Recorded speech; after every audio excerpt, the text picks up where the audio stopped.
Millennial generation, trends in society, politics, economics, business, religious liberty, the Constitution, public policy, foreign policy, military policy, tensions in the Middle East, abortion, homosexuality, pornography, sexual ethics, media, technology, history, and America's godly heritage. We talk about anything that affects your faith, your family, or your freedom. So don't go anywhere, because Point of View starts right now.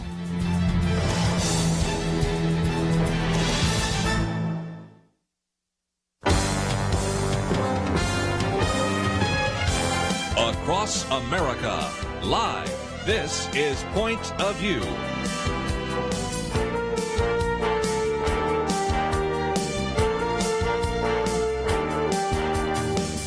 And now, Kerby Anderson. Thank you for joining me. It is our weekend edition. We have in studio with us, as we always do, Penna, Dexter, and Kelly Shackelford. That's going to be a great opportunity to hear from them. I know Kelly wants to talk about the attempts to ban Christian music in one of these establishments, and you just cannot make some of this up. But before we get to some of the things that we oftentimes talk about in terms of religious liberty, we have posted a couple of articles that you can find, and one of those is how Twitter has been censoring pro-lifers, but another one is about, interesting enough, our next guest in studio with us.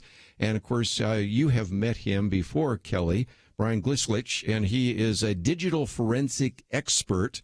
You might remember the Hush Rush campaign, and he was one that began to get into that conspiracy and really find out that there were a number of individuals, actually a small number of individuals, using bots to make it look like it was a massive movement. And Penna, I think we're going to learn a little bit more about what's going on right now in social media. I think we are, because right now, we have to figure out how to influence these big platforms who, we all use and who are able to have so much influence. So I think for us to understand what the threat is and, where it lies and what we can do will be very important. Well, again, we've talked about Facebook and Twitter and YouTube, and we've talked with individuals that have been censored or found there have been various kinds of warning labels or limitations. And so, Kelly, do the honors, because one of the reasons we have Brian in studio with us is because you had a chance to meet him and said, we've got to get him on Point of View. And I'm just thrilled that he's going to be here with us. Yeah, absolutely. Brian's, he's well known for what he did when Rush came under attack through, it really was a false boycotting campaign where it made it look like there were, gazillions of people, contacting the advertiser. But when you got somebody who knows what they're doing, like Brian, he could figure out that it really wasn't that many people. It was people using, different technologies to make it look like it was larger numbers. But Brian's the kind of guy you call when you've got a company and, somebody's smearing your name or something's happening to harm your business through all the digital and that whole world that so many people don't understand. And so, there might be people out there that have that. They can go to Point of View, and Brian's info is there where you can get a hold of him if you ever wanted to hire him. But he's been gracious enough to come on today and help what I think most people don't understand, which is what is going on with Google blocking things and Yahoo blocking things and Twitter, and how does this all work? And so I just thought he'd be a great guy to have, because he's really one of the top guys in the country, to explain what is this stuff about algorithms that are being changed and things being blocked that used to come to your Yahoo, and why is President Trump have half the number of interactions now all of a sudden when they've changed. So he can explain some of these things and really the danger that we're under. So I just pass it on to Brian to give a little bit of a background of what he sees going on. Well, thanks for having me on. First of all, it's really a pleasure to be here. I think most people, when they think about the social media they use every day, think that what they see is really being presented to them in the natural order that other people post it. So if you follow 100 people on Facebook and 20 companies, you think that the feed of information you're getting is unaltered and is in chronological order from when all those people are posting. What they don't know is that there really is a man behind the curtain in the form of an algorithm, which is really nothing more than a little piece of programming that alters those natural results to suppress some kinds of information and promote others.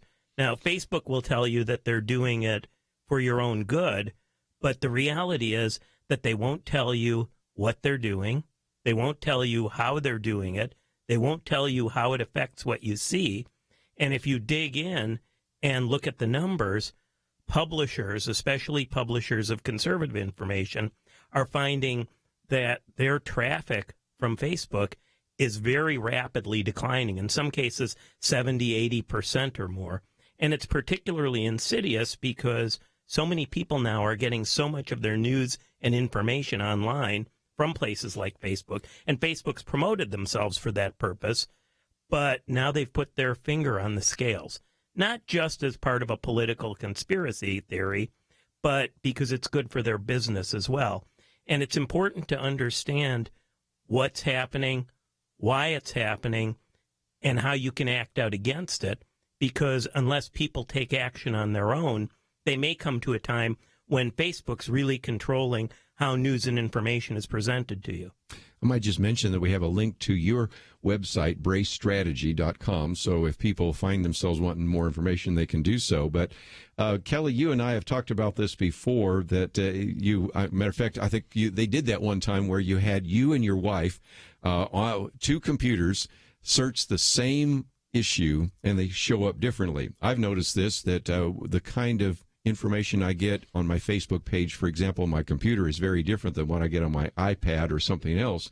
So it seems to me, Bruce, that we're talking about, Brian, some things that are really important to understand, because it's affecting what we see, and as you said, even how we get the information that is coming into these digital devices. Yes, and Google is a great example of that. Google amasses enormous amounts of data about every person who uses any of their tools. And if you think about it, it's not just the search engine. It's your Gmail account. It's your analytics if you have a website. It's your interactions with their various other software products. It's YouTube is one of their biggest data sources. And they know an unbelievable amount of information about your politics, your friends, your personality, your interests, what you search for online. And they use that to alter the search results that they present to you. Now, again, they'll say that they're doing it to better serve you, to give you more relevant information. But again, if that's the case, why can't we see what they're doing and how they're doing it? Why can't we see what data they're collecting specifically? On Facebook, you can find that out. It's hard to find, but it's there. With Google, you can't. Why can't we understand how they're altering those natural search results? And they won't tell us, and they won't share. Now, the truth is that they're using it to make an enormous amount of money by being able to sell advertising for more money. And make no mistake about it, Google is an advertising business. That's the business that they're in. That's how they generate their revenue. But beyond that, bad actors inside of these companies can further manipulate these algorithms, these programming bits, in order to suppress speech that they find to be disruptive, wrong, etc. Well, let's take a break, and when we come back, we got lots of questions for Brian. And again, if you'd like to know a little bit more about him, we have that on our website. And this is of concern because Kelly Shackelford, we've talked with other individuals in particular that have talked about censorship in these social media arenas. Of course, you look at the lawsuit right now Dennis Prager has on YouTube, and we can go through the long list. Craig Parshall has been on the program even last week talking about some of this as well. So I really appreciate you bringing Brian in today, and we're going to spend some time learning a little bit more about what's going on behind the scenes. Absolutely. And Brian said something recently I thought was powerful, which is it used to be that all of our media came through the three networks, newses. And then we kind of went to the internet and everything was free. We're moving back to Google and Yahoo and basically to be just a few sources if we're not careful here. The Big Tech Four. We'll come back and talk more about that right after these important messages.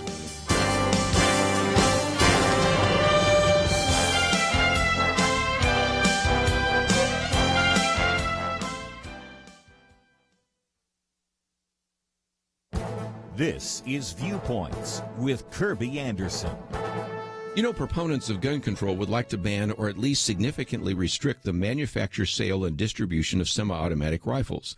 They usually refer to them as assault rifles or weapons of war in order to enhance their argument.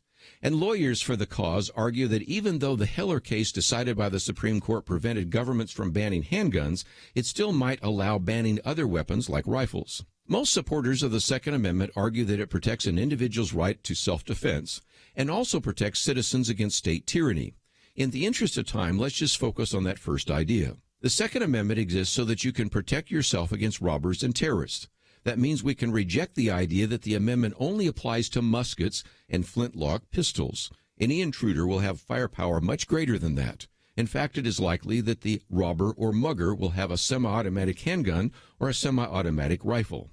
By the way, that is one reason why most police no longer carry revolvers. They want to have a gun that has a high-capacity magazine. Why? Because that's what the bad guys usually have. Police want to have in their hands enough ammunition and firepower to counter what would be in the hands of a criminal. You really cannot just ban or restrict an AR-15 without affecting all other rifles that use high-capacity magazines. And those same type of magazines are also found in other handguns and rifles. So if you want to ban them, you are left with revolvers, pump-action shotguns, and bolt-action rifles. A law enforcement officer or a homeowner with these few weapons would be outgunned by any criminal. The Second Amendment is about more than just self-defense, but that is reason enough to see the difficulty in banning or restricting semi-automatic rifles. I'm Kerby Anderson, and that's my point of view. From Irwin Brothers Entertainment, I Can Only Imagine. Rated PG in theaters March 16th. More information at ICanOnlyImagine.com.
You're listening to Point of View, your listener-supported source for truth. Weekend edition. If you'd like to join us, 1-800-351-1212. Privileged to have in studio with us today, of course, Penna Dexter, Kelly Shackelford, and Brian is with us as well. And Penna, this is, again, an opportunity to learn from a digital forensic expert. We also have a link to his website, and there's just a lot of things that we're starting to find out. There's a man behind the curtain. Yeah. We have concerns, and we did post one article about pro-lifers being censored and pro-life messages being censored by Twitter. And so, Ryan, I want to ask you, because a lot of times when you talk to company heads, like somebody at Facebook, and ask why certain groups would be blocked or certain people, and you hear the answer, it's the algorithms. Of course, those are written by someone. But I guess I just want a better kind of read on, why certain people would be censored. Is it really true that we conservatives sometimes think we are being censored? Our ideas, our pro-life, our pro-family ideas are.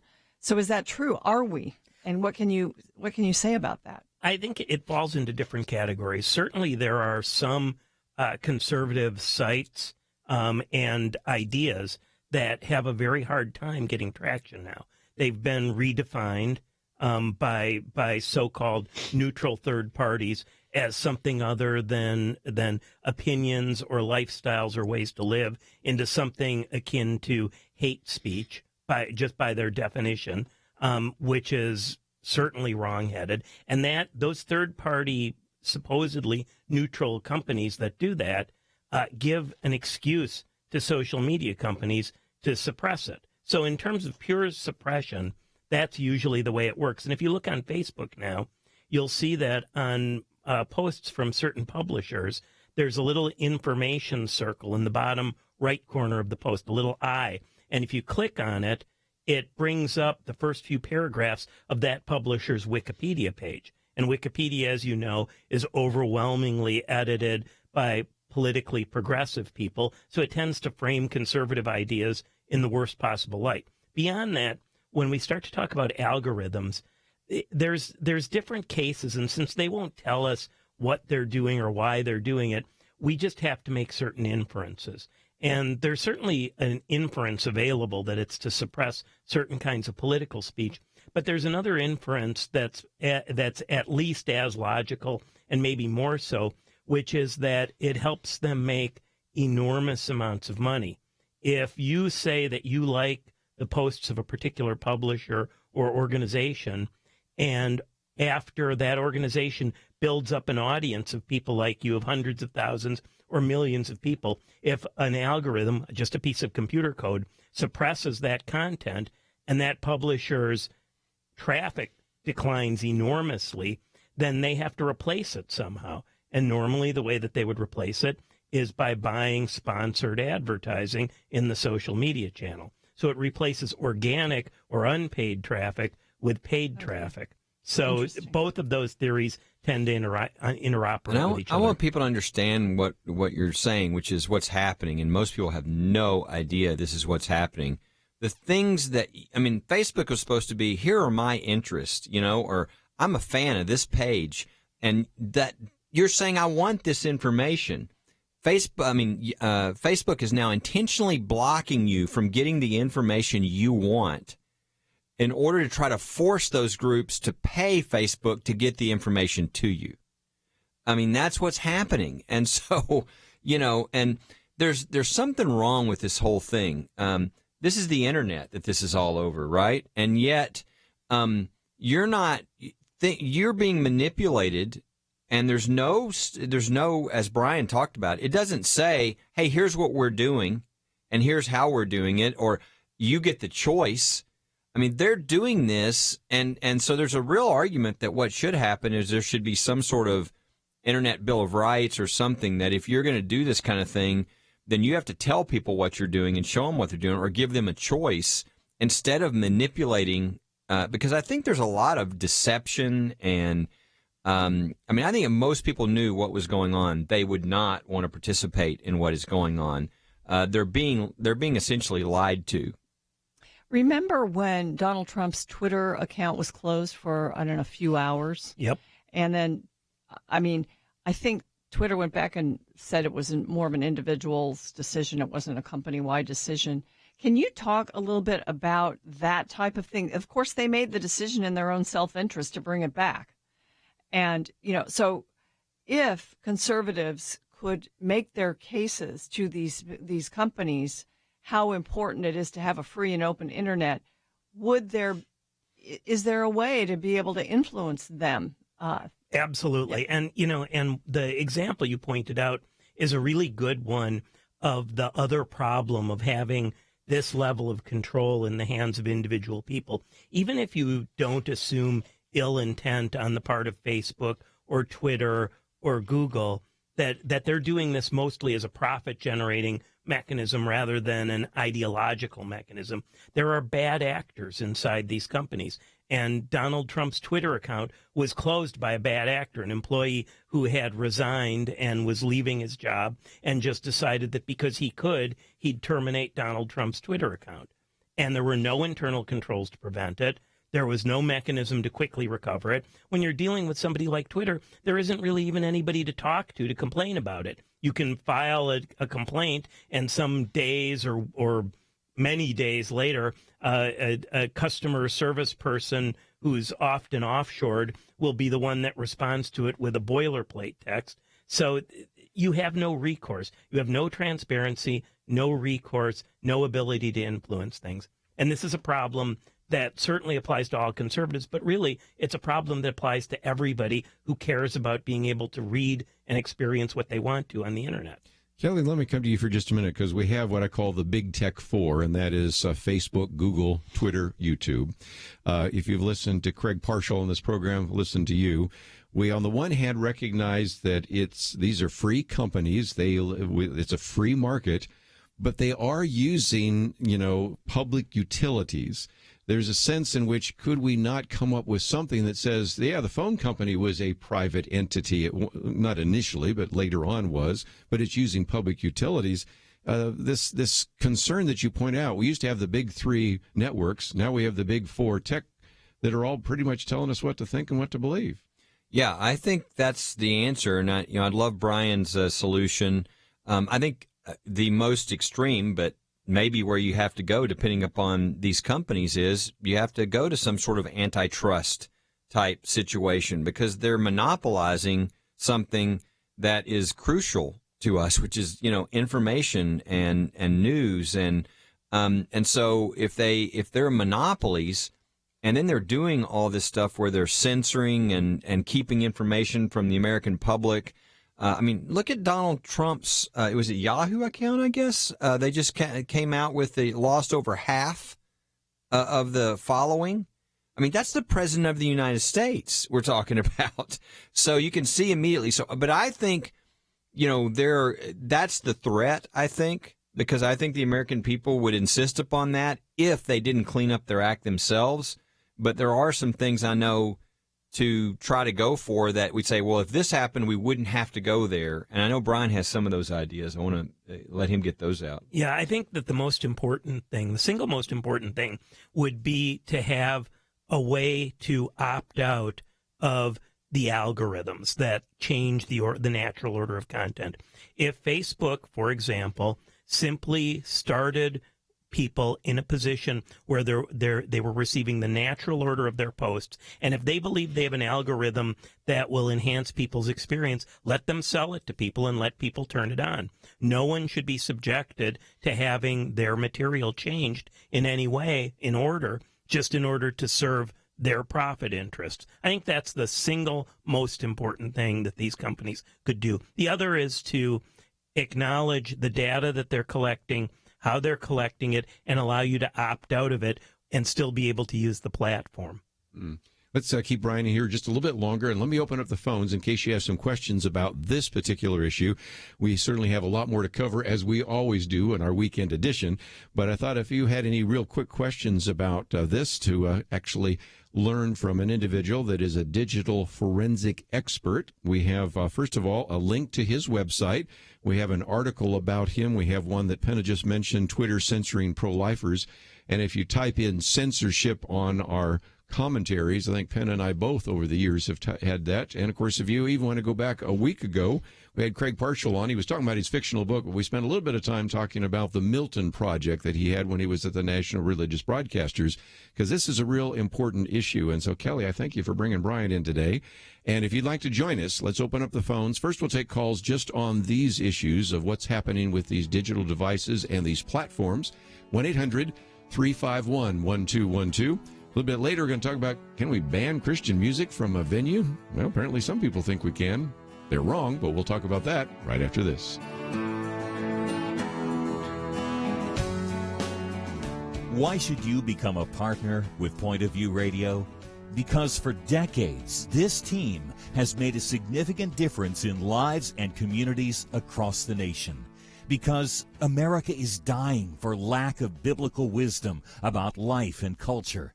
You should give because your gift will make possible cutting-edge information on issues that matter, information you won't hear anywhere else. Why? Because your gift will change lives, because you'll influence our culture with biblical truth, and because you can make a difference for the future. Our nation needs a truth team very badly. Support Point of View Radio today at pointofview.net. Click on Join the Truth Team and choose your level of support. Pointofview.net or call 800-347-5151, 800-347-5151, or mail that first donation to Point of View, Box 30, Dallas, Texas 75221. Box 30, Dallas 75221. Point of View will continue after this.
You are listening to Point of View. The opinions expressed on Point of View do not necessarily reflect the views of the management or staff of this station. And now, here again is Kerby Anderson. Weekend edition. If you'd like to join us, 1-800-351-1212. Penna, Dexter, Kelly Shackelford, and Brian Glicklich. And he is a digital forensic expert. You can find out a little bit more about him on the website, which we have a link to at pointofview.net. A number of you have some comments or questions, so let's give you that opportunity. We'll go first to the state of Maine. And Kat, thank you for joining us today here on Point of View. Hi, thank you. Thank you for taking my question. My question, I had two of them, but the one that's most important that I would like to hear something about, an answer about this or some ideas, has to do with internet and networking. But the first question, with everything going on with the censorship that you see happening with everyone on the internet and these major people like Facebook and Twitter and everybody else censoring, and making themselves the decision maker as to what is fake news and what is real news and what gets put out there and what doesn't. Why should we believe what is out there? That's one question. And the other thing, the most important question I had for you is, given the question I just gave you, isn't there a way, when you look at Facebook, Twitter, YouTube, it seems like there is a very tight network, and I don't know what you'd call it in digital terminology or network terminology, but these people seem like they have some sort of a platform or a network or connectivity to where they come out and anything that is anti-Christian that they don't like, if you're conservative, they can just clamp down and shut you right out or censor you. Isn't there a way that all the major Christian players in our nation or just across the world can get together and network together to create some sort of digital platform where Christians and conservatives won't have their comments censored, and we can speak freely and maybe do this before the next cycle of elections come up, so that if there's anything that needs to be spread out and get the word out, it won't be shut up or cut off. So that's a great question, and it has two answers, really. The first answer is that the value of a network is really dependent on having everybody connected to it. So a network that's limited in scope loses a lot of its value and ability to communicate. So that's why attempts to create special interest networks are rarely successful. But there's a more practical reason. You know, one of the reasons that we all communicate about our values and beliefs and why we think the things we do and why we live the way we do is so that we can persuade other people about them. And if we create closed networks that are only made up of people that think the way we do, we lose our ability to influence those that don't think that way, and many of whom are sitting in the center of something where their life changes and they're open to a message that they might not have heard 6 months or a year or 10 years before. So given the finite resources and energy that we have, doesn't it seem more appealing to actually spend that time and energy trying to change the existing networks from the inside so that all people can communicate freely instead of taking our marbles and going away with them? You know, Brian, I don't want you to give away all your secrets, but what do you do to help a conservative group who is being censored? I mean, there must be things that you do to help them actually get their message out, to bypass the censors. Yes, and some of them are pragmatic, but a lot of them just have to do with communication. And it's ironic that the answer to censorship in many cases is finding platforms where you can tell your story openly. It's tough with the big social networks when they're trying to clamp down on certain kinds of expression, speech, organizations, or even just enhance their business model. You have to find what their vulnerability is, what their exposure is, and have a public conversation about it. If I were a social network in this day and age, I'd be very concerned every time someone uses words like public utility and monopoly, and I'd be wanting to think about ways that I could possibly be a little more collaborative that would stop short of having that tested, because the last few times that's been tested, whether it was in oil or railroads. It hasn't gone well for the monopolies, right? It certainly hasn't. Well, and that brings us to our next question. We'll go to North Carolina, WLGP. Andrea, I think you want to talk about monopolies. Go for it. Yeah, well, I don't know enough to talk about it, but it's about cable, Penna. It's about cable television, and I had a attitude yesterday with Spectrum that, of course, I know that's not worldwide or anything or nationwide, but they bought Time Warner Cable. Well, they're not, what I would call transparent. They don't talk, every month you read it, what is standard TV, what is starter TV, what is broadcast TV surcharge, what is a late fee, what is this, what is that, and then, and I don't mean this in any kind of way, Kerby, disrespectful, then I get 2 calls from Muslims, okay? Well, that didn't make me very happy. I just said, well, you represent Spectrum. Sure. Well, let me just, the cable issue is a good one because Victor Davis Hanson, for example, has talked about the fact that, as you said, there was a time when we said, if you're an oil company, you're a public utility, you're a telephone company, whatever, we said, you are something that is dominating a market and the antitrust issues. Brian, what about that? Kelly's talked about that. Do you have any comments about it either? I mean, I think none of us want to spend a decade or more tied up in litigation to fight this fight if there's another way to do it. And I think all of us would probably rather have open, honest, and productive conversations to do the right thing that would protect all Americans, not just conservatives. There are as many people that are on the opposite side of the political spectrum that would benefit from this as we would. But if that doesn't work, there's a point at which talking turns to something else, and that is litigation. Yeah, and I mean, I think either they're going to have to change their ways or that's going to have to happen. And I think they're going to work. Those two things are going to work together. I think the fear of becoming a common carrier, essentially, and realizing that they're going to be under the control somewhat of the government, might make them agree to a internet respecting privacy act or an internet bill of rights for people, where they have to tell them what they're doing to you and give you choices. Versus what's happening now, which is they're saying, oh, you like this information? We want you to tell us what information you like so we can block it and then charge advertisers to sell to you. I mean, that is not honesty. That is not, the type of sort of, and then, by the way, we're going to take all your information, so much so that when you and your spouse put in the exact same search in Google, you're going to get totally different results because we have 1 million pieces of information on you and a profile built on you. That's scary. I mean, what can they do with that profile?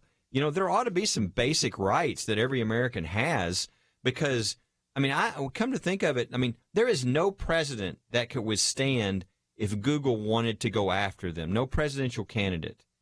That nobody should have that kind of power without there should be restrictions upon that. So something has to happen here, either voluntarily or through the legal channels. And but I think what Brian's doing in bringing this out and helping people understand, if people will start talking about this, then more and more people that insist upon this, customers around the country, I think it's more likely that it's going to happen. And in the meantime, Brian, one of the things he just said to me earlier is, you've got to speak directly to your own people.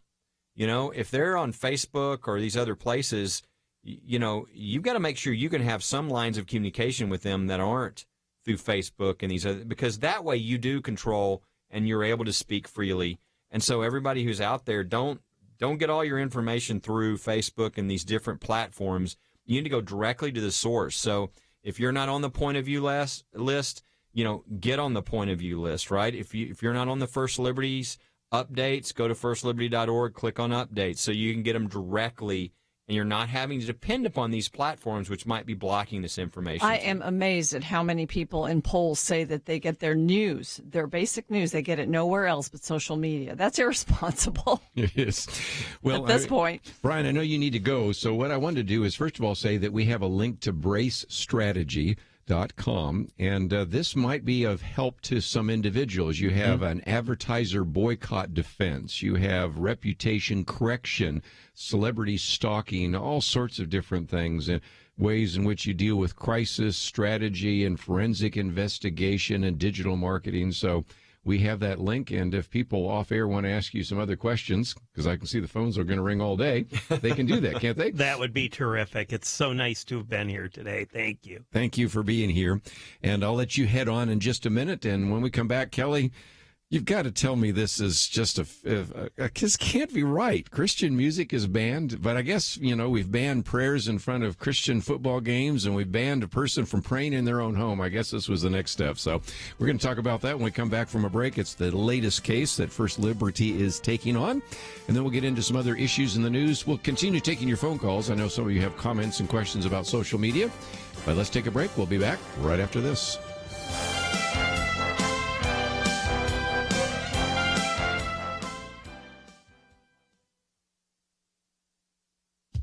After the horrific school shooting in Parkland, Florida, a meeting of surviving students was convened at the White House. 15-year-old Justin Gruber reminded the president he wasn't even alive 19 years ago when the Columbine High School shooting took place. The Wall Street Journal's Peggy Noonan laments, "We're in the second generation of public school terror." Yet federal school discipline guidelines, complete with monetary incentives for districts, show we've learned nothing from these horrible massacres. The guidelines attempt to end the school-to-prison pipeline by advancing a misguided philosophy that makes arresting teens taboo. Since the shooting, reports have surfaced of 45 credible calls from citizens validating the impending danger shooter Nicholas Cruz posed. He was never referred to law enforcement or expelled, just moved from school to school. The root of this goes deeper than incompetence on the part of the Sheriff's Department. Beginning in 2013, Broward County schools were actually discouraged from reporting dangerous students. That year, the district launched Promise, preventing recidivism through opportunities, mentoring, intervention, support, and education.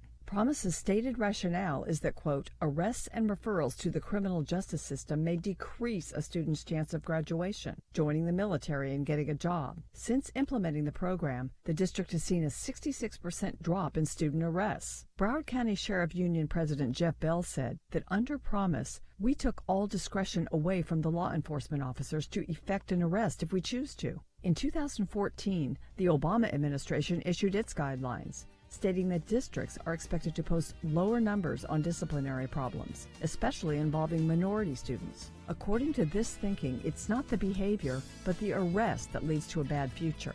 Rather than discipline bad actors, schools mainstream them and cross their fingers that no tragedies ensue. Can we now agree that doesn't work? For Point of View, I'm Penna Dexter.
Now, back to Point of View, your listener-supported source for truth. Weekend edition, if you'd like to join us, 1-800-351-1212. Penna Dexter, Kelly Shackelford. And Kelly, let's go to the Cambridge House condominiums in Port Charlotte, Florida. I know that area because that's where the Texas Rangers used to go sometimes. And apparently there was a complaint with the U.S. Department of Housing and Urban Development.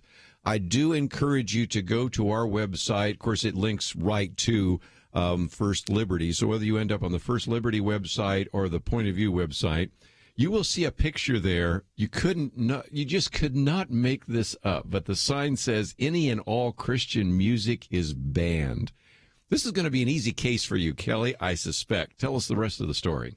Well, this is it's real similar to a case we had a number of years ago with seniors who were told that they couldn't sing gospel songs on their piano and couldn't have a Bible study. They were told the same thing here. Not only were they told they couldn't have a Bible study, and again, the sign is the ultimate piece of evidence, so nobody can change. Oh, we didn't really say that. I mean, there's this big sign. It's in the middle of Todd Starnes' story on Fox News that went all over the country, and people who, they think, well, I'm sure it was just a little. You got to go and look at this. I mean, it's a sign with all caps, any and all Christian, and Christian is underlined. Music is banned! ! Yeah. And it's sitting on the piano. I mean, it's just unbelievable. And this is now. Our only problem is I'm not sure if the head of housing and urban development will appreciate. Carson. It's Ben Carson. Oh, no. I think he'll understand about religious freedom and the fact that, in housing, you can't discriminate on the basis of religion. So this is our newest client, and we think it's a great case, and we think it's a case that we should win. But it's an example of the type of things that are going on around the country where they're literally trying to tell people they can't have Bible studies in their home. And they can't. Well, there's a piano, but all Christian music is banned. You can't do that in the United States of America. Okay. So your client is a lady who's like a lay minister, and she was having people in for a Bible study, correct? Yes. Well, yes. You probably won't need to sue anybody because you do have Ben Carson heading up HUD. But so anybody else can have a meeting there? Yeah, I mean, it's people are allowed, and when you have something like a piano and you say, look, the people who live here can use the piano, you can't say, but you can't sing Christian songs on the piano. That is religious discrimination in housing. I mean, you can't do that. And you can't say, well, you can have meetings, but you can't meet and talk about the Bible.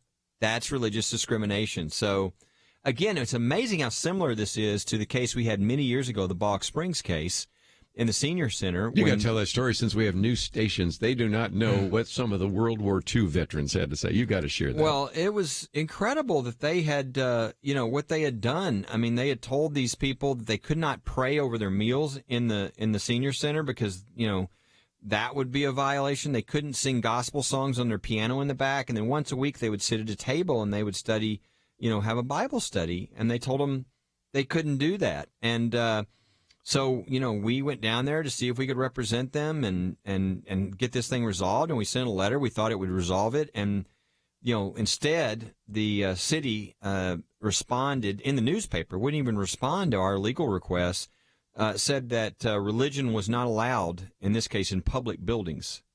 And so basically sue us. And so we did. We had a press conference with all the seniors.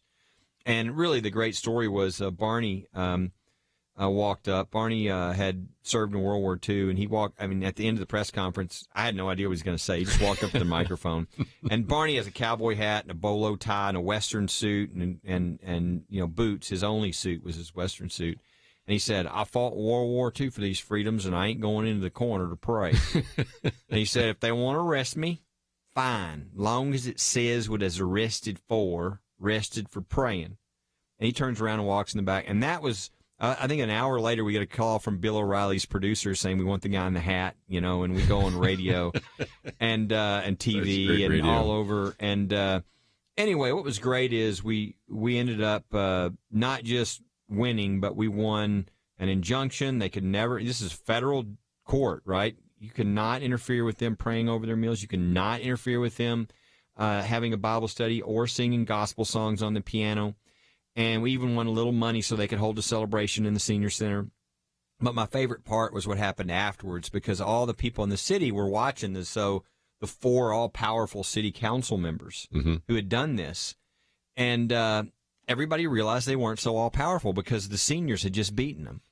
And so they held a recall election, and they threw all 4 of them out of office. And I got a call about it. Well, I got a postcard about 2 years later from one of the seniors because she wanted me to know that she was now one of the new city council members. Wow. And I thought, that is the United States of America right there. But here we have it being repeated now in Florida, where you're trying to tell these people that they can't have a Bible study and all Christian music is banned.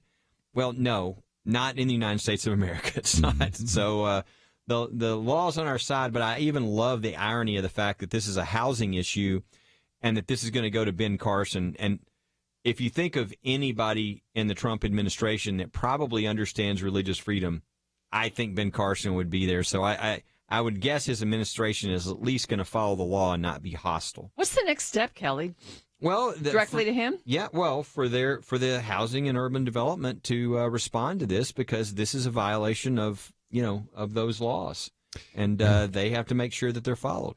This happened in Florida. Any of our listeners will remember that you had two Christian groups, these two football teams that wanted to actually pray before a game. But it happened at a stadium that I thought you might want to add to the conversation, since recently we've been talking about that. This is in Tampa, and this is a case that where there were two private Christian schools were in the state championship football game, and the Florida High School Athletic Association, which is a state group, banned them from having a prayer at the football stadium. And which is just outrageous. And we're now going to the Federal Court of Appeals. This is in Tampa, is where this happened. And the irony is, with Billy Graham's passing here recently, we discovered when we were looking at all this that this is where Billy Graham had one of his earliest major revivals. So it shows you how we've drifted as a country, right? That you could have a huge revival in the station and in the stadium. But now we're not sure if we can allow two Christian schools to have a prayer before their football game. So the irony of all ironies, maybe we'll be able to restore this thing back to where it was when Billy Graham had his revival, and there is freedom in stadiums like this. Great story. So it's really over the microphone, the use of the public microphone. Yeah. I mean, and if that's wrong, again, you want to ask, well, why? What's the problem? Well, it's a public microphone. So if you say Jesus over a public microphone, that's not allowed? Well, no. Well, so can you say Jesus on a public sidewalk? What about a park? What they're essentially arguing is you can't mention your faith anywhere outside of your church or your synagogue. That is not the law in this country, and yet that's where they're trying to go. And so here we go to the Federal Court of Appeals in the Cambridge Christian School case. So again, just a couple of great stories here. And when we take a break here, we'll come back and get into a couple of other issues. Of course, we've got an immigration policy. I'd love to have Kelly Shackelford explain a little bit about the Supremacy Clause, Article 6 in the Constitution, because we have a little bit of a battle right now between the Attorney General, Jeff Sessions, and the Governor of California, and the Mayor of Oakland, and a couple of others. We've got some issues about tariffs and a number of other topics, so we've got a lot more to cover, and we will do that in the next hour. And so go to the website. You can find some great articles we've posted there today. Let's take a break. We'll come back with more right after this.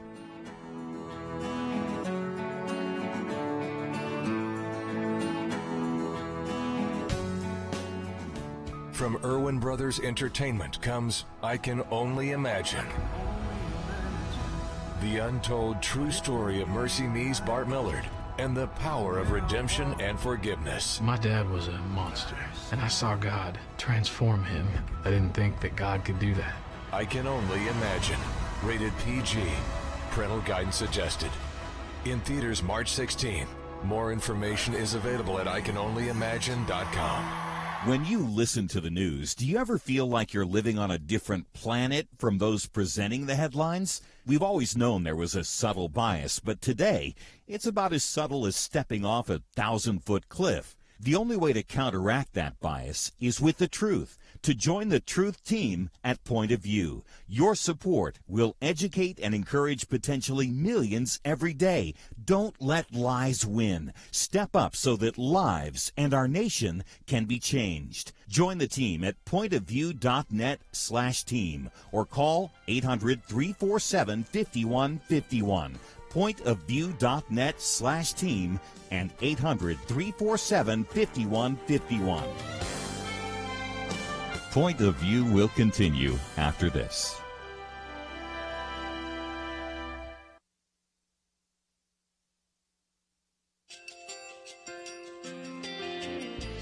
I just want to thank you so much for all the wonderful programming you have. You're just absolutely fantastic. I recently started listening to Point of View, and I really found it interesting because of the different subjects you cover. Thank you for that. I really appreciate everything that you do in keeping us informed. Thank you, Kerby, for everything that you have been doing. I appreciate all the work that you're doing, advocating for the Word of God. Thank you so much.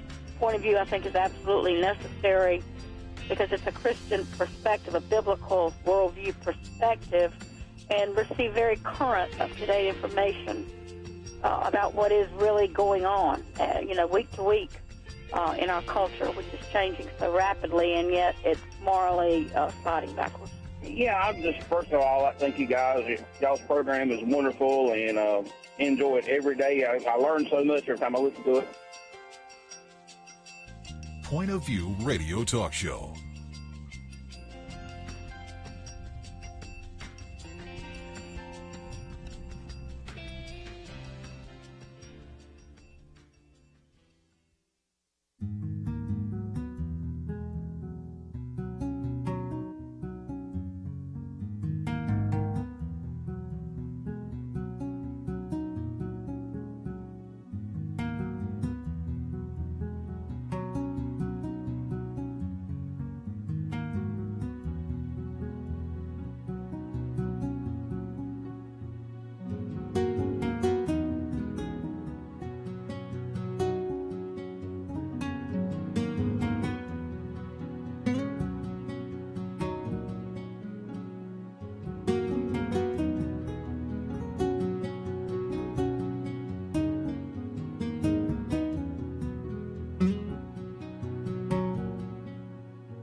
Hi, this is Kerby Anderson. You know, each day we take on the tough issues and provide a biblical perspective to them. The topics we cover are wide-ranging: apologetics, theology, prophecy, creation and evolution, intelligent design, marriage, family, child-rearing, the millennial generation, trends in society, politics, economics, business, religious liberty, the Constitution, public policy, foreign policy, military policy, tensions in the Middle East, abortion, homosexuality, pornography, sexual ethics, media, technology, history, and America's godly heritage. We talk about anything that affects your faith, your family, or your freedom. So don't go anywhere, because Point of View continues right now.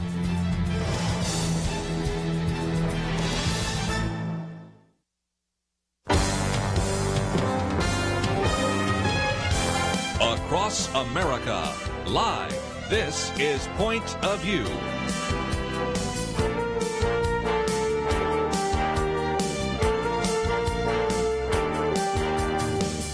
And now, Kerby Anderson. Weekend edition, and we have in studio with us still Penna, Dexter, Kelly Shackelford, and we will take your phone calls in just a minute. But I thought we would focus on a couple of issues in the news, again, just to give you some perspective, and if you'd like to agree or disagree, feel free to do so. One is going to, I think, be something we want to hear Kelly address, and that is, what is the responsibility and the relationship between the federal government and the state government?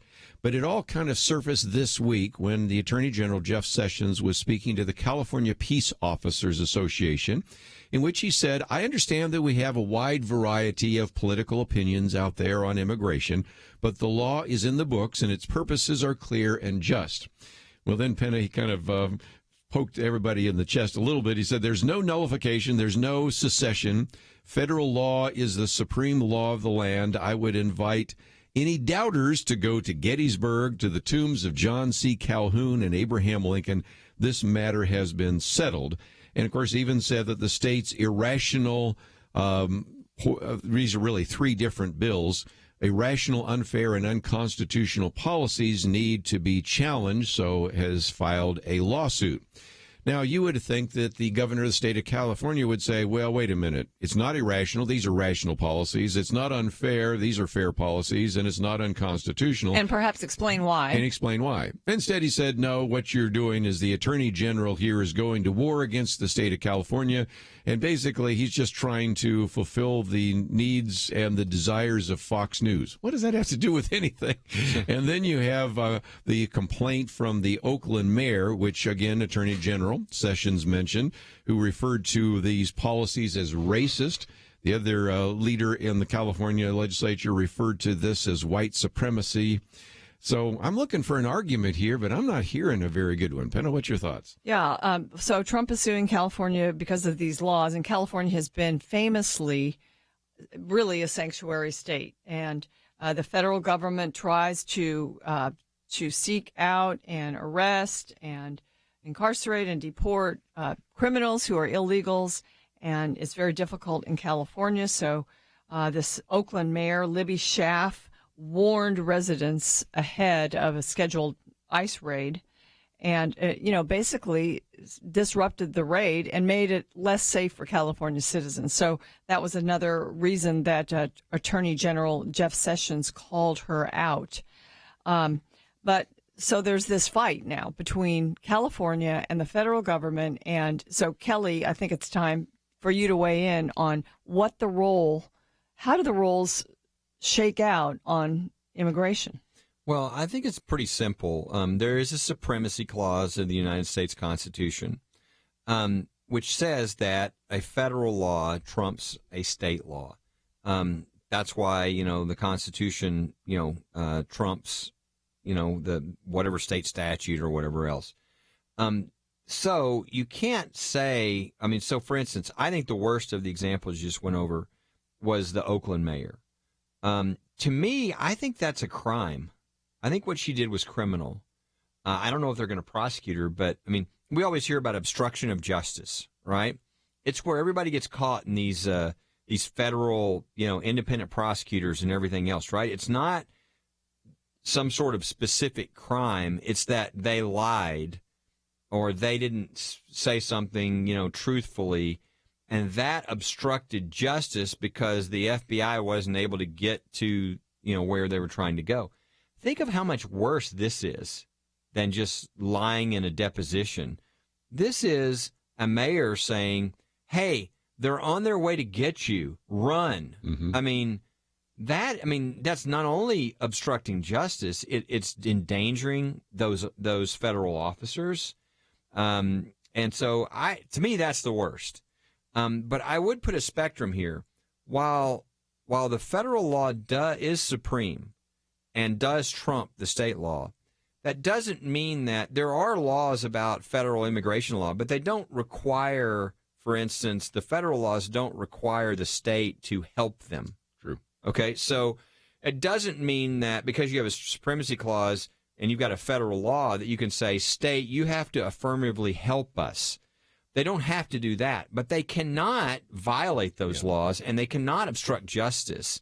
So that's sort of the play, I would say, is there's not always a conflict. They don't have to help, but they certainly can't, pass their own state laws and say, we're not going to follow your federal laws because the supremacy clause trumps that.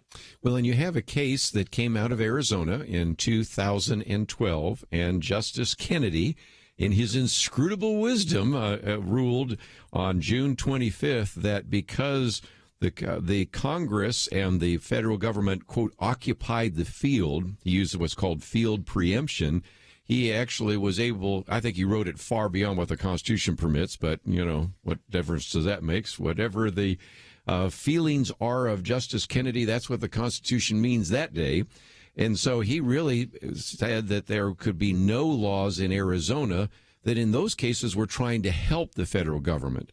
So if you have that case out of 2012, this one is different, Kelly, because these laws, these three particular laws that were passed by the California legislature, actually hinder the federal government.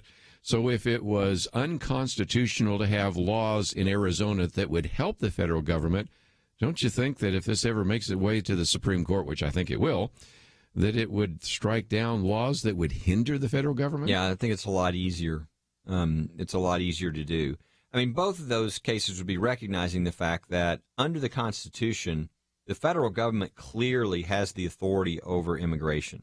That's one of those things actually written into the Constitution. So that's what these cases are essentially about, is that states really can't begin to pass laws regarding that when that power was given to the federal government. And so I think trying to hinder their efforts is even more extreme than the situation in Arizona. It's amazing how progressives never really liked the 10th Amendment, but boy, we've been hearing the 10th Amendment being cited time and time again in the state of California. Yeah, you just got to apply it correctly, right? I wonder what they thought about the 10th Amendment, when we had a constitutional right against, slavery. I think at that point they weren't probably going to spout the 10th Amendment because guess what? The Supremacy Clause applies, the Constitution wins, and I don't care what state you're from or how, in favor you are of slavery. We just took care of that federally, and the federal law trumps. And that's what happened here. But this is very specific. Immigration is a federal issue. They control the laws on this. And so while the state of California doesn't have to, ride shotgun with the federal government, and help, the idea that they are going to disagree and oppose and hinder, that's not going to be allowed. Let's take a break, and when we come back, let's take some of your phone calls, because maybe you have some comments. I'd love to hear from some of you out in the state of California, because, as I've said before, if this were to allow to stand and say, well, we'll let states make up their own minds, well, what's to keep Utah from saying, we really don't want to issue any more same-sex marriage laws and licenses and things like that. So we'll just let every state figure out what they want to do. And, of course, in that case, Justice Kennedy said, no, you are supposed to issue same-sex marriage licenses. He said in 2012 that Arizona could not have laws against immigration, even if they were helping the federal government. Love to get your comments. 1-800-351-1212. Be right back.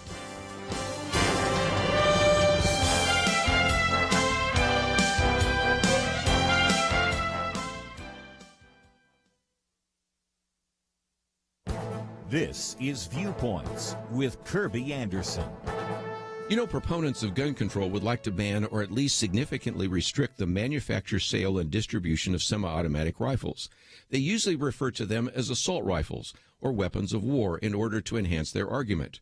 And lawyers for the cause argue that even though the Heller case decided by the Supreme Court prevented governments from banning handguns, it still might allow banning other weapons like rifles. Most supporters of the Second Amendment argue that it protects an individual's right to self-defense and also protects citizens against state tyranny. In the interest of time, let's just focus on that first idea. The Second Amendment exists so that you can protect yourself against robbers and terrorists. That means we can reject the idea that the amendment only applies to muskets and flintlock pistols. Any intruder will have firepower much greater than that. In fact, it is likely that the robber or mugger will have a semi-automatic handgun or a semi-automatic rifle. By the way, that is one reason why most police no longer carry revolvers. They want to have a gun that has a high-capacity magazine. Why? Because that's what the bad guys usually have. Police want to have in their hands enough ammunition and firepower to counter what would be in the hands of a criminal. You really cannot just ban or restrict an AR-15 without affecting all other rifles that use high-capacity magazines. And those same type of magazines are also found in other handguns and rifles. So if you want to ban them, you are left with revolvers, pump-action shotguns, and bolt-action rifles. A law enforcement officer or a homeowner with these few weapons would be outgunned by any criminal. The Second Amendment is about more than just self-defense, but that is reason enough to see the difficulty in banning or restricting semi-automatic rifles. I'm Kerby Anderson, and that's my point of view. From Irwin Brothers Entertainment, I Can Only Imagine. Rated PG, in theaters March 16th. More information at ICanOnlyImagine.com.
You're listening to Point of View, your listener-supported source for truth. If you'd like to join our conversation, 1-800-351-1212. Penna, Dexter, Kelly Shackelford. And let me just mention that when you click on the picture of Kelly Shackelford, it takes you directly to firstliberty.org, or just go to firstliberty.org. And Kelly, one of the things that pops up, it's one of these pop-up ads, if you will, but it's really a pop-up for prayer. It says Supreme Court Watch, and it has 5 circles. Take us through those, because one of those, the circle for Marianne Sauce, is something you're thinking about and praying about today, aren't you? Yeah, we have, I think the most that we've had at First Liberty on the way to the Supreme Court at any one time has been 1 case. And right now we have 6. So this visual with the 5 circles, one of the circles, 2 cases, it's really unusual. And they're all religious liberty, major cases. And so our point with this is God is up to something. We're not sure what yet. We don't know what time, what order, what he's going to do, but we think he's going to do something great. And so we want people praying. The Marianne Sauce case, which is the one you're mentioning today, is the woman who, again, we can go more in depth in this if you want, but I'm going to try to go quickly on all these cases. But this is the woman who was ordered by police not to pray in her own home. And literally the question before the court is that a violation of the Constitution, or are police officers immune if they tell someone, order someone, you're not allowed to pray in your own home? I thought that was kind of basic, but it's obviously not. And so we're now fighting that. And the court actually today is voting. They might relist it, but the point is they're supposed to vote. If they do, we will find out Monday. That's one of them. The Coach Kennedy case, I think everybody's heard about Coach Kennedy, the coach who was fired for going to a knee and saying a 15 to 20-second silent prayer after the football game. That's obviously a very big case. The Bladensburg Veterans Memorial case, very important. We just last week got a ruling from the entire en banc Fourth Circuit denying the case and essentially upholding the panel decision in which the judges said this memorial that's been up for almost 100 years is now unconstitutional. Why? Because it's in the form of a cross.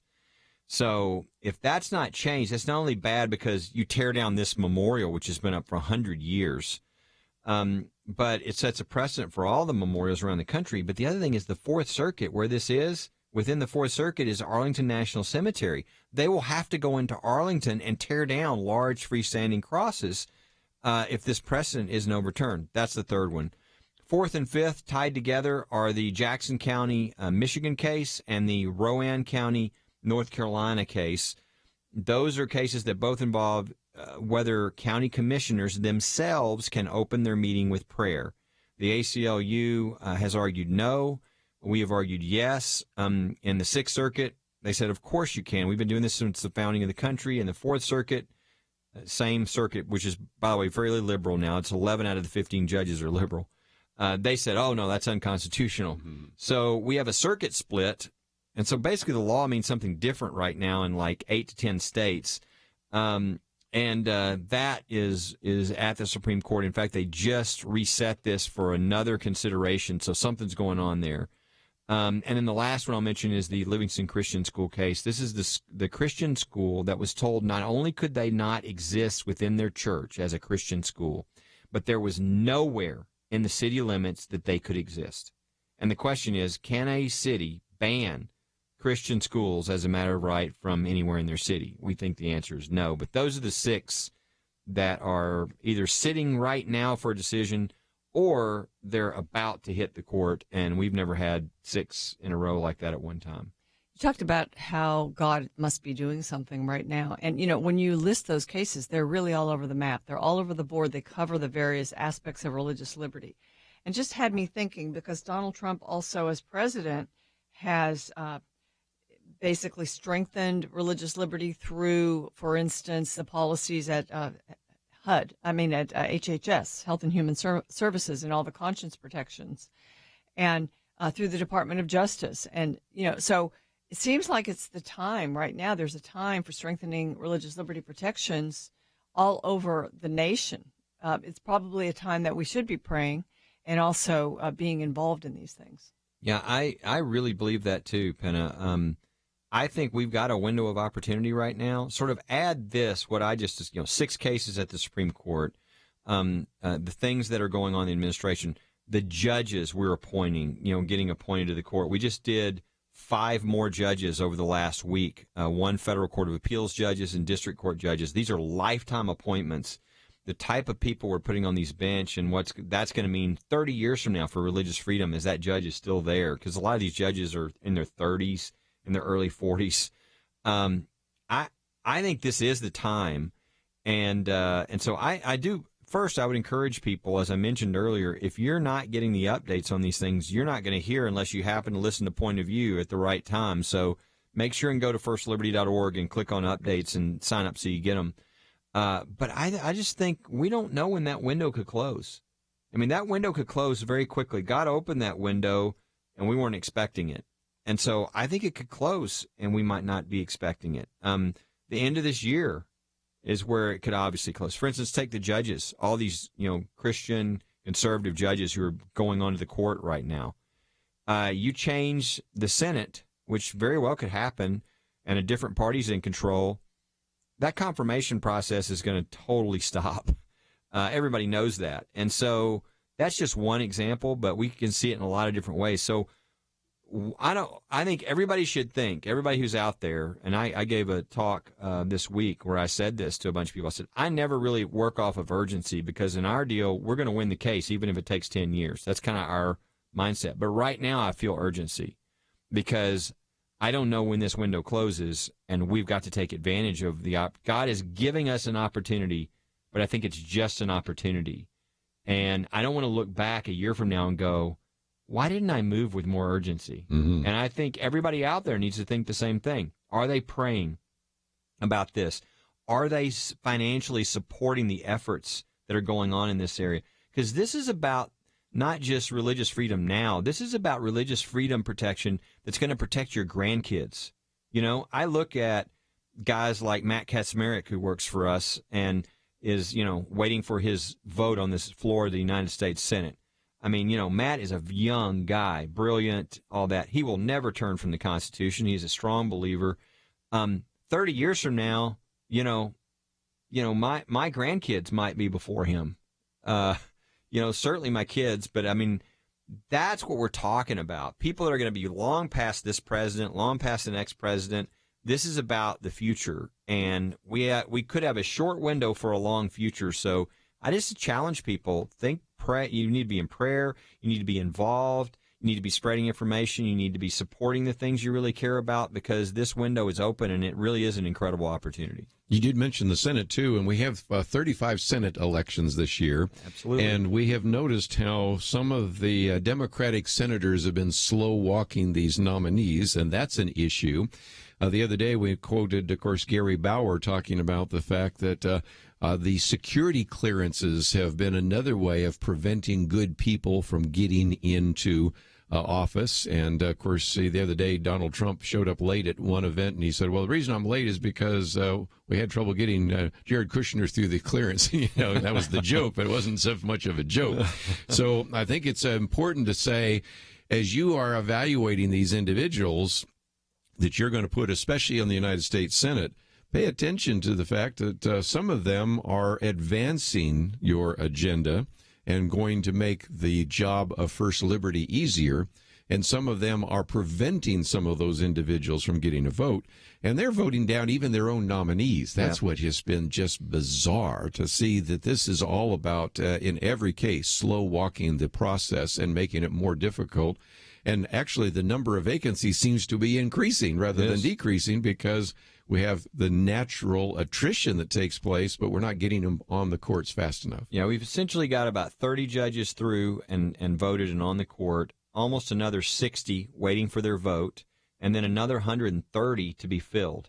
So, I mean, that's a lot of seats that need to be filled this year, I think, so that you can, because we don't know what's going to happen after that. So it really does. Things need to move quickly, and that's going to depend somewhat upon people insisting that they move quickly. And everybody's got a senator, and they can talk to them about this. But this is a big year in a lot of different ways, really.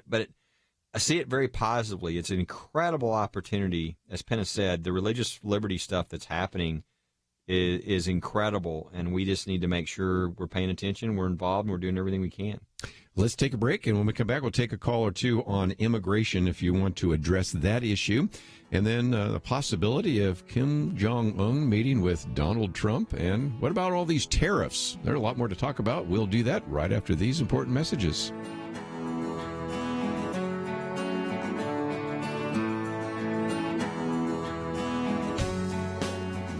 Sarita is a Point of View listener in Georgia, someone probably a lot like you.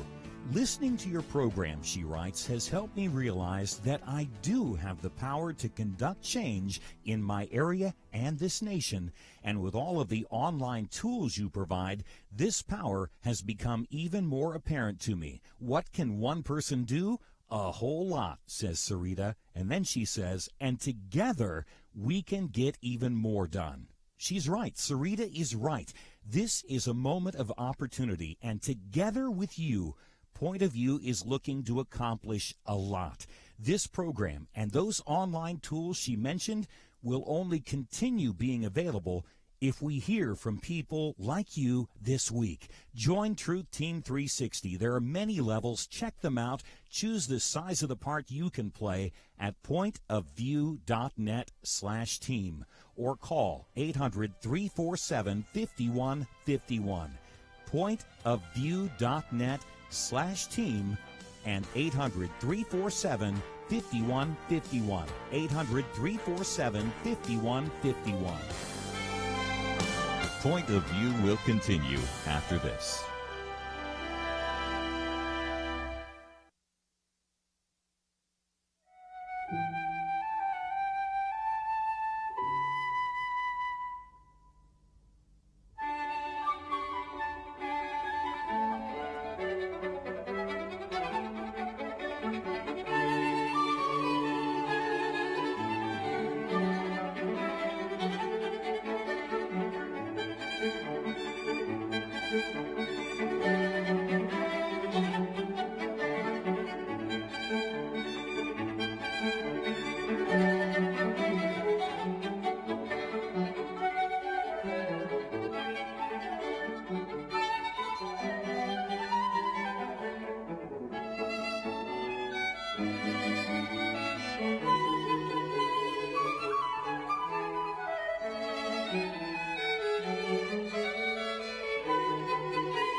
are listening to Point of View. The opinions expressed on Point of View do not necessarily reflect the views of the management or staff of this station. And now, here again is Kerby Anderson. Final half hour, Penna, Dexter, Kelly, Shackelford, and we've been talking about immigration, so I want to take a call on that, but also want to get into the potential meeting from the President of the United States and the Premier of North Korea. We also have some tariffs, and that is an issue that's been in the news, so we will take your phone calls on any and all of those topics. Let's head out to New Mexico first. KYCC. Cliff, what would you like to add to our conversation today? Well, Kerby, you guys are speaking on some really great topics today. This is what America needed to hear, especially about California and what's going on out there. I just got back out there about several months ago, and that place it's packed in a lot of people there, about 40 million. And you think about all the people there, and you think that, to me, I used to be in the auto world business for a long time, and I always read about, how California got so much power over manufacturers and corporations, over emissions, and how they end up in the top government part of it. How they could keep it all down compared to other states. Now it's kind of like they're moving out to other mini powers of ways to getting their way. Yes, they are. Just north of where we're broadcasting right now, you have the headquarters for Toyota just moving in here. Kelly likes to play golf. PGA is moving just north of here. I just saw that. And 1 million more people moving out of California than are moving in. And they were even talking about if you want to rent a truck from California to Texas, it's very expensive. And a fraction of that if you wanted to move from Texas to California. So it's saying, Penna, you grew up in California. California was very influential, still is in terms of everything from industry, Silicon Valley, for the defense industry, agriculture, and the rest. But it seems to me that the legislature has been doing a lot of things that haven't been real positive. And as Victor Davis Hanson has pointed on this program before, is you have two Californians. You have an affluent coastal California, and then you have sort of an impoverished California. And so you almost have two different states. They've even talked about splitting the states up in some cases. So how to think about this? Well, it's just way to ruin a state, because back when I grew up there, it was the destination of people from all over the country to come there. It was the land of opportunity. And you had the weather and all these natural resources, and people were coming there. I mean, both of my parents couldn't wait to get there. Their parents, brought them there. But, you just move from fairly conservative, business-friendly, to over-regulation, being controlled by environmentalists. It's a beautiful place. So in the name of protecting that beauty, they have placed draconian laws upon the people there. The permitting process for building, the protection of obscure species, enabling and forcing land to not be used to its best use, and just so many things there that have made life difficult for businesses. Then the taxes are so high there. And so it's ruined the state in one sense. And then there are policies with regard to illegal immigration, because when you have people coming in, some do come to work, but you get an overwhelming contingent of people who are going to use government benefits and that are going to cost the state money in net. And so they have all of that, and they've just done everything they can to force people out, and it's happening. Well, again, just something to think about. And Kelly, this is, I think, going to develop into a Supreme Court case, no doubt, over the Supremacy Clause, which is Article 6 of the Constitution. People can read it for themselves.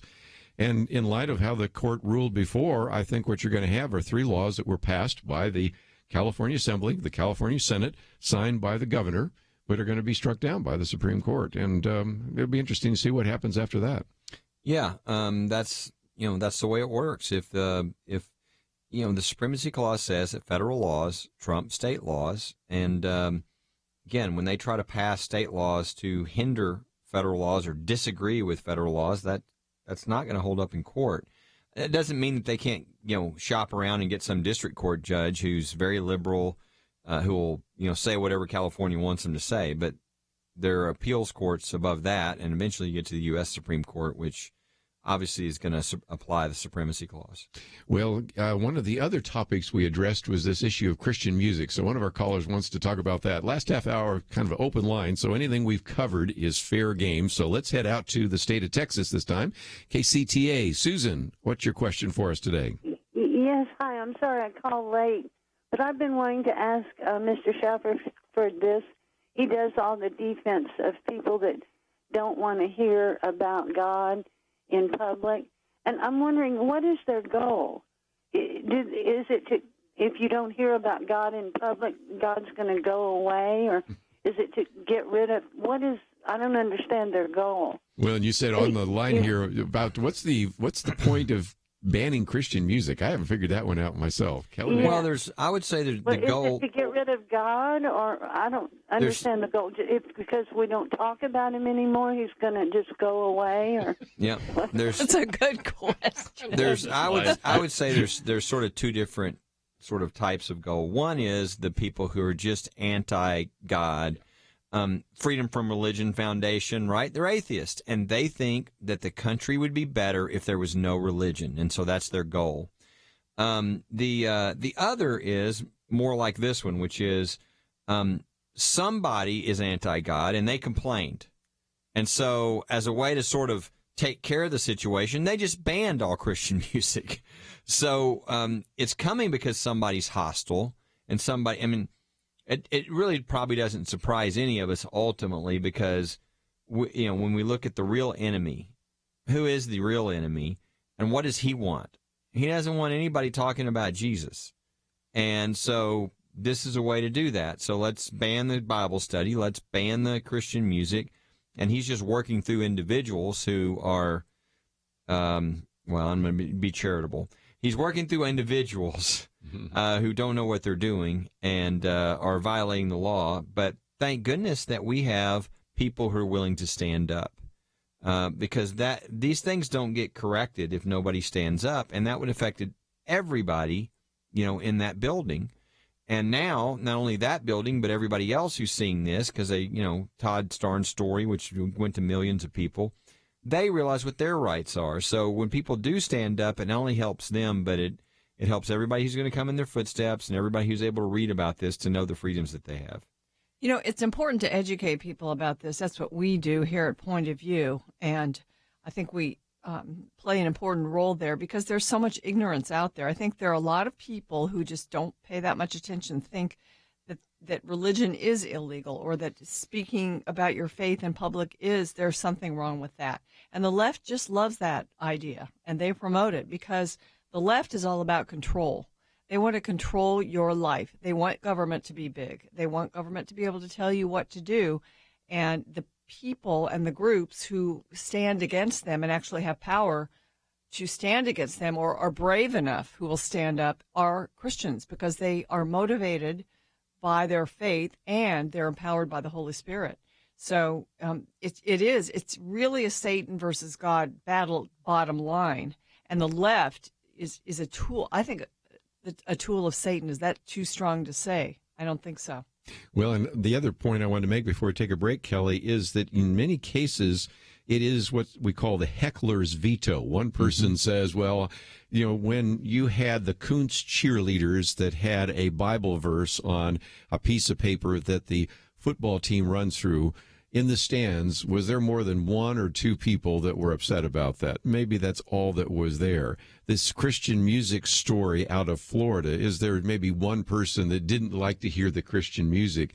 And are we going to continue to cater to the one person who might be slightly offended by a Bible verse or a Christian song?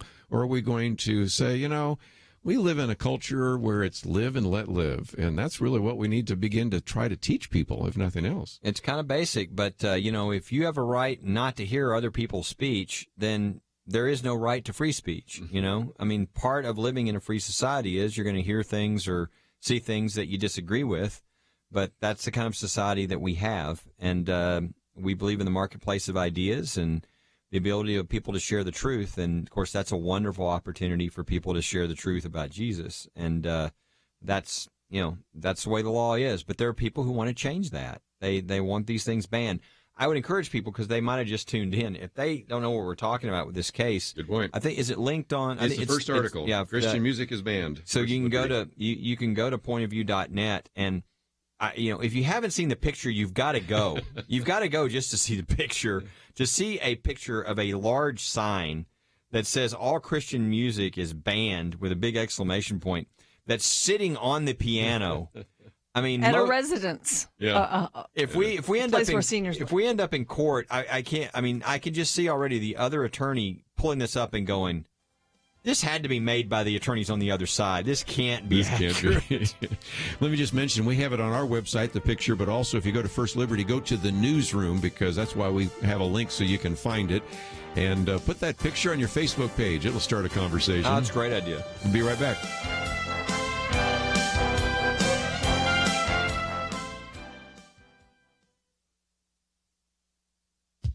After the horrific school shooting in Parkland, Florida, a meeting of surviving students was convened at the White House. 15-year-old Justin Gruber reminded the president he wasn't even alive 19 years ago when the Columbine High School shooting took place. The Wall Street Journal's Peggy Noonan laments, "We're in the second generation of public school terror." Yet federal school discipline guidelines, complete with monetary incentives for districts, show we've learned nothing from these horrible massacres. The guidelines attempt to end the school-to-prison pipeline by advancing a misguided philosophy that makes arresting teens taboo. Since the shooting, reports have surfaced of 45 credible calls from citizens validating the impending danger shooter Nicholas Cruz posed. He was never referred to law enforcement or expelled, just moved from school to school. The root of this goes deeper than incompetence on the part of the sheriff's department. Beginning in 2013, Broward County schools were actually discouraged from reporting dangerous students. That year, the district launched Promise, preventing recidivism through opportunities, mentoring, intervention, support, and education.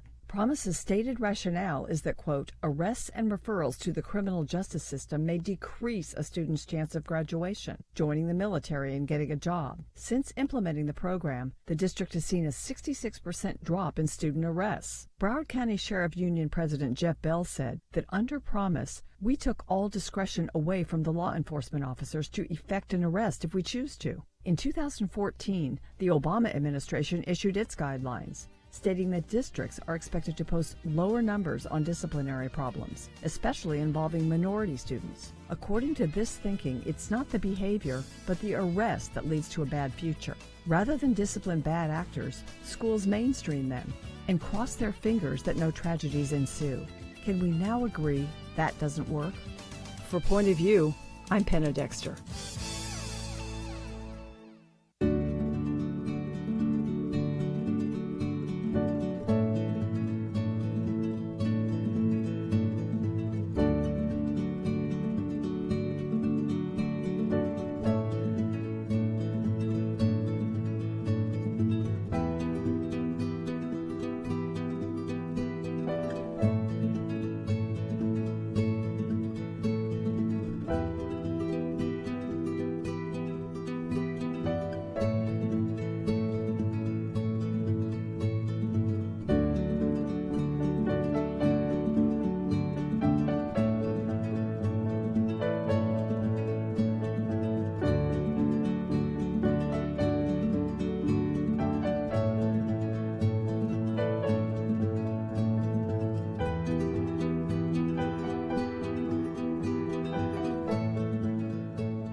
Now, back to Point of View, your listener-supported source for truth. Back for a few more minutes, Penna Dexter, Kelly Shackelford, and let's go out to South Carolina, WAGP, and Stacy. Thank you for joining us today. Thank you for taking my call. I think it's pretty ironic that the Freedom from Religion group says that they want to ban all religion from the United States, when in actuality, they are a religious group. Atheism is a religion, just like humanism. They are their own God. So, in essence, if they wanted to be true to their mission, they'd have to sort of ban themselves. Well, again, they don't see it that way, but talk about this Freedom from Religion Foundation, because some people, Kelly, think this is a huge organization, won lots of lawsuits. this is kind of a paper tiger, isn't it? Explain a little bit more. And basically, it's a small group of a few atheists, and they had very few lawsuits. They lose most all of those lawsuits. But the way they really have influence is they send letters every year threatening school districts, counties, cities, that if they don't do such and such to shut down religious freedom, they're going to sue them. And a lot of these cities and counties and school districts will just do it because they just want to avoid trouble. Mm-hmm. And so that's the danger, is you could literally have the religious heritage and freedom of our country, begin to disappear, not because it's the law or anything else, but because people are just kind of, I don't want to deal with the trouble. And so that's how the group tries to make itself look a lot bigger. But every time we have actually a project where whenever they threaten anybody, we're willing to come in and represent the county, the city, the school district for free, and bring in the top legal teams in the country to do so for free. And we have done that, many, many times now. And every time we've done that, the freedom from religion has run away instead of filing a lawsuit. So it really is a matter of just people being willing to stand up and do the right thing and not, just cave because somebody sends them a letter. Yeah. How many times do you ever hear of them actually being on a lawsuit? It's Not more a the lot. intimidation and the letters. Well, again, that's some information. And I thought for just a minute, one of the questions that I get sometimes about you, Kelly, is, do you only defend Christians? And I received your latest letter here. I'll just mention it here, and also some great information. So if you aren't on the newsletter list for First Liberty, well, and especially if you're a donor, and I'm not a big donor, but I am a donor, it talks about the various Jewish groups that you have supported. And I think this is important for people to understand, because sometimes people say, well, I'm glad that you're supporting Christians, but I hope you don't support the Muslims because I'm really concerned about them. But really, freedom for religion, for any religion, is freedom for all of us, right? And so you have actually taken some time, and the latest newsletter that you have talks about some of the cases that where you've defended the Jewish people in America. Yeah, I know the picture that you're looking at. If you're on First Liberty's list, you got this picture. But one of the pictures is the synagogue that we represent in the Dallas area, that they're trying to zone out of their synagogue, which is crazy. Orthodox Jewish people, they walk to synagogue, so it has to be close to where they live. And they're the last hang up, we'll see if we get through this, on this case was that they don't have enough parking. Yes.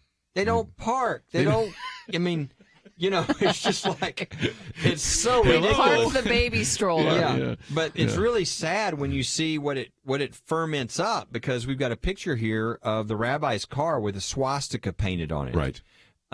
So this is the kind of things they've been going through. And what the poor Chabad of Irvine outside of Los Angeles, I think we've had 5 different lawsuits now against this synagogue. Why? What are they doing? Are they?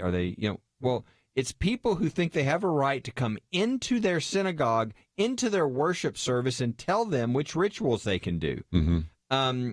It's incredible that this is a Yom Kippur, and there's a kosher killing of a chicken that's part of Yom Kippur for the shedding of blood. It's done in a very humane way, and everything. It's been done for well over 1,000 years. But they actually got an injunction before we got involved in joining Yom Kippur. So, we had to actually come in and represent the synagogue. And you think, well, at least it ended. No. They filed one in state court. They filed one in federal court. They filed one appeal. They filed the other appeal. They filed an additional lawsuit against the police, asking a judge to order the police to go into the synagogue, and asking the judge, if they didn't give the police those orders, that they would give them the ability to go in and make citizens arrests. You imagine that. Citizens now get to come into your synagogue and tell you which rituals you can do and put you under citizen arrest. The idea of government officials is bad enough coming into your church or your synagogue, but the idea that now private citizens who think they know best can come in and pretend they're citizens and take over your church service or your synagogue, it's you think it's crazy, but you know what? A normal synagogue, they couldn't have defended all these lawsuits. They don't have the money to do all this. So it really is a privilege to represent these synagogues. I'll remember, Rabbi Rich of one of the synagogues, and when they first brought up, well, who do we have represent us? They said, well, we'll have First Liberty. And some of the people were like, well, they're Christian. And he said, yeah, but they're the best. And so to me, that was kind of like the Good Samaritan, I mean, we're here to represent, people, and because religious freedom is good for everybody. And everybody always asks the Muslim question. Well, so you're going to represent the Muslims and Sharia law? No, that violates the Constitution. But, if a Muslim wants the right to pray, are we going to say the government should stop him from praying? Of course not. That freedom to pray is a freedom that we all want. So it's always, what freedom are you asking for? The freedom to, chop the head off of somebody? Well, no. But the freedom to pray, the freedom to meet together, in private, whatever.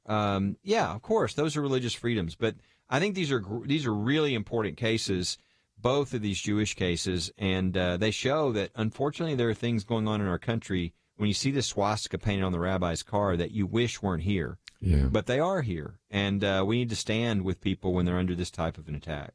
And I'm always excited about seeing these cases for First Liberty. And as it says, is this really America? Well, when you tell people that they can't play Christian music, or when you have a swastika on a car of a rabbi, you say that's why we need to have a group like First Liberty out there to defend those very important values. It makes me so grateful that you're here, Kelly. Well, it really is a privilege. You and First Liberty. And it's a partnership, right? I mean, we're doing this work, but and we do it free of charge and all that. But you know what? If people didn't know about it, it wouldn't really get out there. People would never know. So Point of View gets the word out when these types of things are happening around the country. And so it's a way for people to know. And again, it's why I encourage people, number one, make sure you're connected to Point of View regularly and you get their information. And if you care about religious freedom, make sure you go to firstliberty.org and get that, because then you can start sharing that with other people. You can start, whether it's email, whether it's through social media or whatever means, you can take these stories. You can take the picture that we were talking about today. That's the first story on Point of View. It's a picture. It's a picture with a sign on a piano that says all Christian music is banned, ! I mean, what a great thing to share and start a discussion about religious freedom. Telling elderly people that they can't sing gospel songs on a piano.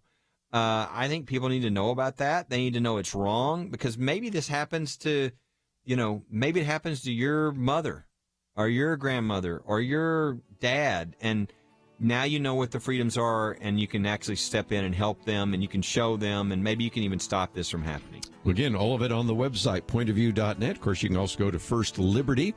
I hope you'll join us next week. We have everybody from O.S. Hawkins to Joel Rosenberg in studio.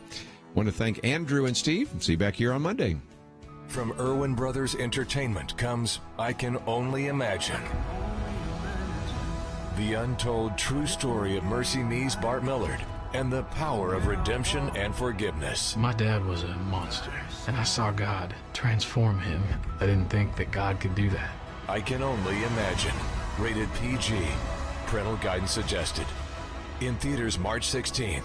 More information is available at ICanOnlyImagine.com. When you listen to the news, do you ever feel like you're living on a different planet from those presenting the headlines? We've always known there was a subtle bias, but today, it's about as subtle as stepping off a 1,000-foot cliff. The only way to counteract that bias is with the truth. To join the Truth Team at Point of View, your support will educate and encourage potentially millions every day. Don't let lies win. Step up so that lives and our nation can be changed. Join the team at pointofview.net/team or call 800-347-5151. pointofview.net/team and 800-347-5151. Point of View is produced by Point of View Ministries.